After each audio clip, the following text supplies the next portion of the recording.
Okay.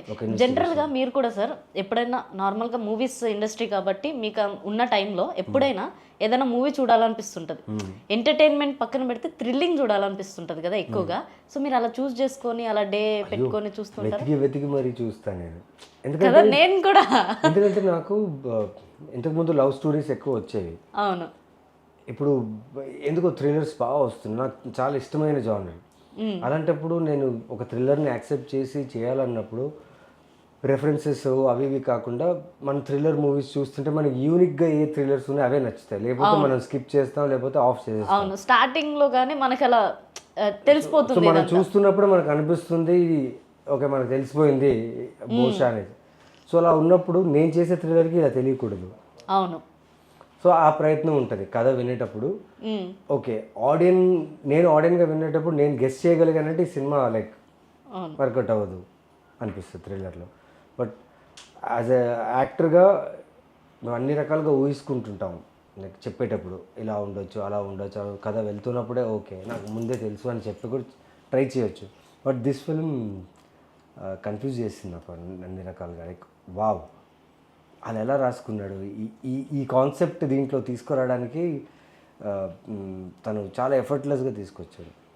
అవును. మీరు చూస్తే ఆ 11 అనే టైటిల్లోనే మీ కథ ఉంది. 11 అనేది కథ. హీరోనా ఈ సైకో కిల్లరా మీరు చూసిన ట్రైలర్లో ఏముందో అవన్నీ సెకండరీ. బట్ ఆ టైటిలే కథ అనమాట. So okay. అది మీకు థియేటర్లో తెలుస్తుంది. ఓకే. నిజంగా ఈ రోజుల్లో సస్పెన్స్ థ్రిల్లర్ చాలా తక్కువ అనుకుంటా.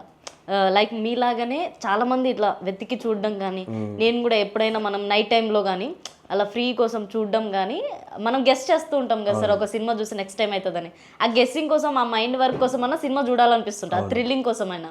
సో ఇప్పుడు ఈ థ్రిల్లింగ్ అనేది చాలా మించి ఉంటుంది అనుకుంటా. అంటే మీరు బేసిక్గా మీరు చూసిన సినిమాలన్నీ అంటే థ్రిల్లింగ్ కోసం వెతుకొని మీరు చేస్తున్నారంటే దాన్ని సరిదిద్దుకొని మరి చేస్తున్నారు స్టోరీ విని అని అంటే అది చాలా అసలు చెప్పేస్తారు ఇమీడియట్గా. And now it's very easy డైరెక్ట్గా మెసేజ్ రూపంలో లేకపోతే కామెంట్ రూపంలో.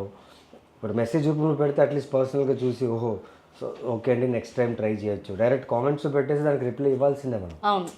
Okay brother I think this time it miss, next time నేను మిస్ చేయను. బట్ ఈసారి నేను మిస్ చేయను because 11 is a film which is very close to my heart and superb cinematic experience. Okay. ఇది థియేటర్లో చూసే సినిమా, ఇది ఒక థ్రిల్లర్ని. ఓకే. లైక్ మీకు ఒక యాక్షన్ ఫిలింలో బాంబ్ బ్లాస్ట్ అవి ఇవి ఎలా ఎక్సైట్మెంట్ ఆ రష్ చూపిస్తుందో, బట్ ఇక్కడ కిల్లర్ని చేస్ చేసే మూమెంట్స్ ఉంటుంది, మీరు షాక్ తింటారు.